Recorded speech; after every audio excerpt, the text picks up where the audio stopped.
যাদের খাদ্যের মধ্যে বিষ, ভেজাল, হারাম এগুলা থাকে, তাদের ইবাদত আল্লাহ গ্রহণ করেন না। তাদের ইবাদত আল্লাহ গ্রহণ জীবের প্রধান অতিথি বানাইলেন, জীবের তুলতে তুলতে আসমানত তুলিলেন, আর উজুর উগেরে বলে খোনাত বয় রেখুন বা হদম মসজিদের উজুর উবা জীবের খোনাত বয় রেখুন অনর মজলিস উম্মিতে রহমত আইতে খোনার মানুষই বেল্লাই। আর জীবের মাথার তাজ বানাইুন ইবের আপাদ মস্তক হারামের টাকা, আপাদ মস্তক হারামের টাকা। হারামের টাকা দিবেনও না নিবেনও না। আপনারা বুঝতে পেরেছেন? কারণ এটা এমন একটা জিনিস, আপনার পেটে যদি হারাম যায়, আমার নবী বলছেন এক ব্যক্তি সফরের পরে দুলময় মুখ আল্লাহ আল্লাহ করছে, আমার নবী বলছেন মালবাসুকা হারাম, মাতআমুকা হারাম, মাশরাবুকা হারাম, আর না ইস্তাজাবু লাক, ইয়ানি কাইফা ইস্তাজাবু লাক, অর্থাৎ তোমার কাপড় চোপড় খাদ্য দ্রব্য সবকিছু হারামের। এতগুলা হারাম তোমার শরীরের মধ্যে, আল্লাহ তোমার আল্লাহ আল্লাহ কেমনে কবুল করে? আপনারা বুঝতে পেরেছেন? আমাদের এই সমস্ত জায়গার মধ্যে একটা বৈপ্লবিক পরিবর্তন আসা দরকার। কাপড়ে চোপড়ে হারাম রেখে আপনি যদি কাবাতুল্লাহর, কাবা শরীফের কাপড় ধরে লটকেও থাকেন, আমার আল্লাহ গ্রহণ করবেন না। কেন? এটাকে বলে সুন্নতে ইলাহি, আল্লাহর গ্রামার। গ্রামারের মধ্যে যেমন সাবজেক্ট অবজেক্ট থাকে, গ্রামারের মধ্যে যেমন এম ইজ আর এসে ভার্বের মধ্যে আইএনজি যোগ করে দেয়, I am going, I am writing, I am walking. এখন আপনি যদি বলেন আই এম ওয়াক, আপনাকে নাম্বার দেবে? যেভাবে স্কুল শিক্ষক আপনাকে নাম্বার দিবে না, সেইভাবে আমার আল্লাহর সুন্নতের খেলাফ হলে আমার আল্লাহ গ্রহণ করেন না, হারাম। সুতরাং মধু পোকাকে আমার আল্লাহ বলেছেন কুলু মিনাত তাইয়্যিবাত, যা খাবি ভালো জিনিস, পরিমিত। দুইটা।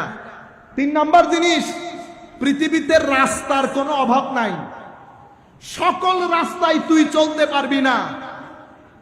অমুক চলতেছে, সমুক চলতেছে, সেটা তোর বিষয় না, কিন্তু তুই সকল রাস্তায় পা রাখবি না। কেন? কারণ আমি তোকে নির্দিষ্ট উদ্দেশ্যে বানিয়েছি। কোথায় চলতে হবে? তোমার প্রভুর কর্তৃক হেদায়েত প্রাপ্ত রাস্তায়। এটা আল্লাহ মধু পোকাকে বলতেছে। কাকে বলতেছেন? মধু পোকাকে বলতেছেন। কোন রাস্তায়? তোমার রবের রাস্তায়। আমার সামনে শতানের রাস্তা, অমুকের রাস্তা, দুনিয়ার রাস্তা। আমি মসজিদের মধ্যে বলি ইহদিনাস সিরাতাল মুস্তাকিম, আল্লাহ সিরাতুল মুস্তাকিম দেখাও, অথচ আমি মসজিদ থেকে বের হয়ে আমি নিজেও জানি আমারটা সিরাতুল মুস্তাকিম কিনা। আপনারা বুঝতে পেরেছেন? মধু পোকাকে উপরে ঘর, খাদ্যদ্রব্য, আল্লাহর রাস্তা, এরপরে বলেছে ভদ্রতার কথা। আল্লাহর রাস্তায় চললে ভদ্র হয়ে চলিস। কেন? কারণ তোকে আমি নিয়ামত দিয়েছি, তোর মধ্যে যেন অহংকার চলে না আসে। আরো অনেক পোকামাকড় আছে। মধু পোকা কোনো বর্জ্যের উপরে বসে না, বসে কোনো ময়লা আবর্জনার উপর। মাছি কিন্তু বসে, মাছি বসে। মধু পোকা কোনো ময়লা আবর্জনার উপর বসে? আই মধু পোকার তো না গেই না, আই মধু পোকার তো না গেই না, আই তো জেডে ফারি রেডে বইজের। আপনারা বুঝতে পেরেছেন? আমি তো এমনিতেই অনেক মহব্বত, মাদ্রাসা মসজিদের টাকা পর্যন্ত খেয়ে ফেলতেছি। মাদ্রাসা মসজিদের টাকা খেয়ে স্টেজের মধ্যে আবার প্রধান অতিথি। আমি মাঝে মধ্যে চিন্তা করি আসমান কেন আমার উপর ভেঙে পড়ে না। আপনারা বুঝতে পেরেছেন? তো মধু পোকা আল্লাহ বলছেন আমি পৃথিবীর অন্যান্য পোকার মতো বানাই নাই। সূরা নাহাল পড়বেন, তারপরে দেখবেন। সুতরাং তুমি অহংকার করিও না।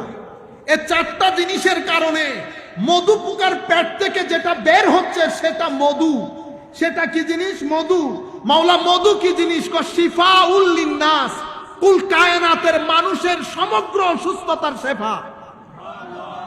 এক সাহাবী আসতেছেন, ইয়া রাসূলুল্লাহ আমার বাচ্চার পেটের ব্যথা, কো মধু খাওয়াও। কই ইয়া রাসূলুল্লাহ যাচ্ছে না, কো মধু খাওয়াও। কই ইয়া রাসূলুল্লাহ যাচ্ছে না, কো বেটা তোমার ছেলের পেট মিথ্যা বলছে। আল্লাহর কালাম মিথ্যা হতে পারে না। আল্লাহ বলেছেন মধুর মধ্যে আল্লাহ সবকিছুর শেফা রেখেছে। পরে গিয়ে মধু খাওয়ানোর পরে ছেলে ভালো হয়ে গেছে।